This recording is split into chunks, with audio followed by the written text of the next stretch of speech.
last decades, we've seen many kinds of international agreements, but also national legislation and programs, policy relating to the environment. But I think the articulation of this as a right, that's something that people are entitled to, something that they can make claims about on their governments, on institutions, organizations, companies that operate in their society, is important. And so for that reason, I think it's symbolically meaningful, but I think it can also be a practical point of leverage. The thing that's interesting to me about the right to a healthy environment is the ways in which it intersects with other rights that have already been recognized. The right to a healthy environment intersects with these rights. We're seeing more and more the ways in which environmental harms, pollution, air quality, climate change, exposure to toxins, the ways in which various environmental problems have direct impacts on human health. I think making these connections and articulations more explicit and developing them is certainly something that civil society can do. One thing certainly for rights to be proclaimed or declared. It's another thing for them to actually be realized and to be meaningful to people. And I think this is where there is a lot of work to be done. I think that those, for example, who are maybe most vulnerable to climate change are the ones who will also face the greatest challenge in the ability to exercise these rights. The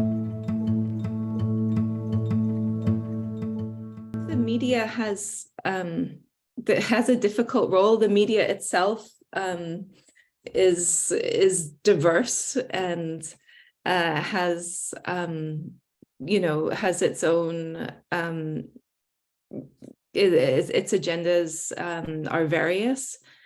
I think that one thing that's important is to obviously provide fair, thorough, robust reporting of environmental issues. And I think we see now, for example, in many regions of the world, the ways in which journalists who are reporting on environmental harms are personally threatened and at risk. So I think, freedoms of the press that have long, are so crucial and have long been valorized are ones that are also becoming somewhat fragile in areas where there are intense environmental conflicts that are ongoing. So I think that's the role of the media is crucial, but it's not one that can be taken for granted. I also think that the media has a role to play in giving voice and platform for exactly those people who may find it most difficult to exercise their rights. The media does have a powerful role to play as a platform for showing its audiences what they might not otherwise see or be aware of. And that would be, I think, a second important role, crucial role that the media can play. Right to a healthy environment is certainly one that should be more thoroughly incorporated into schooling, that can be kind of transversal, as we say, right? It can cut across. It need not only be kind of in the sciences, we can think about it in the arts, through literature, through the different domains that occupy a curriculum, and work to kind of develop that.